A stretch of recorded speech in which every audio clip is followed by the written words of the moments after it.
تو ڈاکیومنٹری ہوتی کیا ہے؟ کیا یہ واقعی اتنا آسان ہوتا ہے کہ جس نے بھی دل چاہا کسی بھی پرابلم کو پکڑا، اس کو بنایا اور پھر بنا کے دے دیا، دکھا دیا، اور جتنا زیادہ خراب اور تکلیف دہ چیز ہوگی اتنا زیادہ بکے گی؟ یہ وجہ ہے کیا؟ ہم نے ایسا زبردست سوال کیا ہے، تلخ لیکن تلخ باتیں کرنا کبھی ضروری ہوتا ہے آسمان. بہت اچھا سوال ہے آپ کا.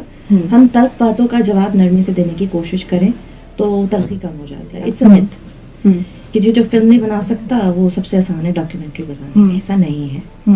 وہ اس طرح کہ دیکھیں ڈاکیومنٹری پہلی دفعہ تو نہیں بن رہی ہے.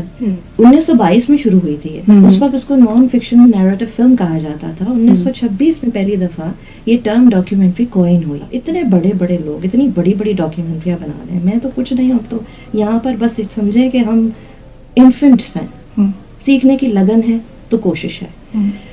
لیکن ڈاکیومنٹری کا یہ جو کانسیپٹ ہے کہ کوئی بھی بنا لے، وہ اس کی وجہ ہے کہ سوشل میڈیا آ گیا، بہت ساری ویڈیوز بن گئی، ایک اوور لوڈ آف انفارمیشن ہو گیا، کنفیوژن پیدا ہو گئی.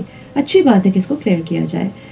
فلم بہت جائیگینٹک کام ہے، ٹھیک ہے، وہ ٹاسک ہے. ڈاکیومنٹری از اے جائیگینٹک رسپانسبلٹی. کیوں؟ کسی کی کہانی قیمتی ہوتی ہے. بالکل ہر ایک کی کہانی، ایک ریڑھی بان کی کہانی بھی قیمتی ہے اس کے لیے.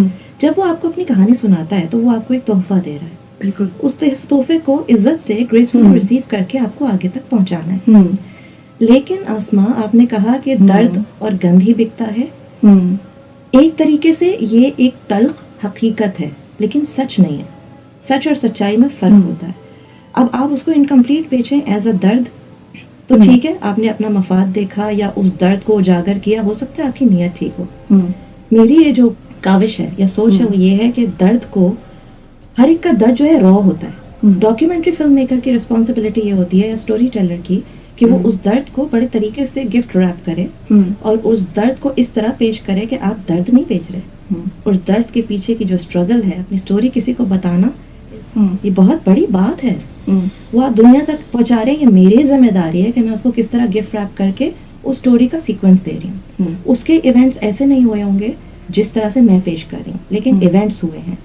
تو اس میں آگے سچائی، سچ کو سچائی کے لبادے میں پیش کر کے آپ تھوڑا سا اس کو رونس سے ہٹا کے ایک گفٹ ریپ کر دیتے ہیں.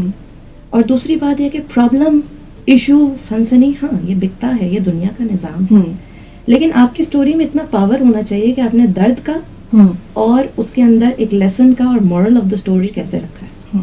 جہاں تک اس بات کا سوال ہے کہ بہت سارے لوگ اس طرح سے پرابلمس کو اجاگر کرتے ہیں، تو یہاں this part of the world کی پرابلمس بہت ڈفرینٹ ہے from other parts, developed parts of the world. People like to نو.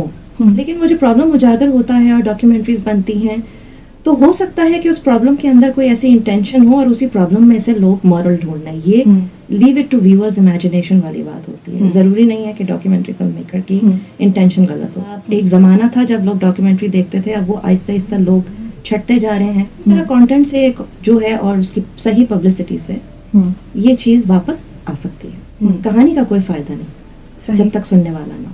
صحیح. سننے والا کہاں سے آئے گا جب تک سنانے والا نہ ہو. صحیح. یہ ہماری ذمہ داری ہے.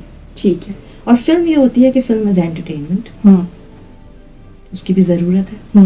وہ ایک بہت بڑا اسکیل ہوتا ہے. ڈاکیومنٹری ایک بہت گہری ذمہ داری ہے. فلم ایک بہت گہرا ٹاسک ہے. ڈاکیومنٹری میں آپ اس کو صرف انٹرٹینمنٹ میں نہیں بلکہ انفرٹینمنٹ میں لا سکتے ہیں. انٹرٹینمنٹ بالکل نہیں ہے. اس کی وجہ یہ ہے کہ یہ سچ پہ مبنی ہے نا. سچے کردار ہے، انسان کی وقت ہے، انسان کی عزت ہے، اس کی کہانی کی عزت ہے. فکشن کردار نہیں ہے، اس سے آپ کھیل سکتے ہیں. حقیقی کردار سے آپ کو کھیلنا نہیں ہے، آپ کو برتنا ہے. صحیح. چلیے جی، نزیحہ محمود ہمارے ساتھ اس وقت موجود ہیں.